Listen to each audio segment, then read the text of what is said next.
नमस्कार सर्वांना, कसे आहात?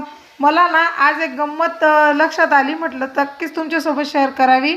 आणि ती गंमत अशी होती की पैसा बघा किती माणसाच्या जीवनात महत्त्वाचा असतो. म्हणजे पैसा असला तर माणसाला किंमत, पण पैसा नसला तर माणसालाही किंमत नसते. जर कधी तुमच्याकडे पैसा नसेल ना, तर शेजारी तुमचा सक्का काका जरी राहत असला ना, तरी तो तुम्हाला विचारणार नाही. पण ज्या क्षणाला समजा तुम्ही काहीतरी 2-4 वर्षानंतर चांगलं नाव कमवलं, पैसा कमवला आणि तुमचं चांगलं व्यवस्थित होताना दिसलं ना, तर तुमच्या काकाच्या, मामाच्या, चुलत्याचा कुठला तरी तो नातेवाईक उठून तुमच्या घरी येणार आणि तो तुमच्याशी ओळख दाखवणार. आणि ही अगदी खरी आणि खरी गोष्ट आहे बरं का. कारण की बघा, ज्या वेळेला तुम्ही अडचणीत असताना, तर त्यावेळेला तुमची बदनामी करणारे पहिले तुमचेच नातेवाईक असतात. तोच काका गावभर बोंबलत फिरतो, नाही नाही माझ्या भावाचा पोरगा असा आहे, माझ्या भावाच्या पोरीने असं केलेलं आहे.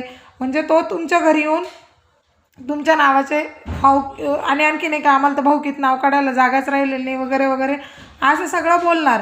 पण त्याच नंतर जर कधी 2-4 वर्षानंतर समजा जो पिणारा मुलगा आहे त्याने चांगलं काहीतरी सुधारणा केली आणि जी मुलगी पळून गेलेल्याची आणि बोंब उठवलेली होती, त्याच पोरीचा जर नवरा एकदम चांगला सुशिक्षित निघून गेला आणि तिचं कल्याण झालं, तर मग हा बाई बरंच झालं, पोरीने केलं, आम्हीच सांगितलं होतं, आम्हीच पुढाकार घेतला होता, अशी म्हणणारी मंडळी आपलीच नातेवाईक असतात. मला खरं खरं कमेंट बॉक्समध्ये सांगा, तुम्हाला असा किती वेळा अनुभव आलेला आहे का? आणि भावकी अशी असते का?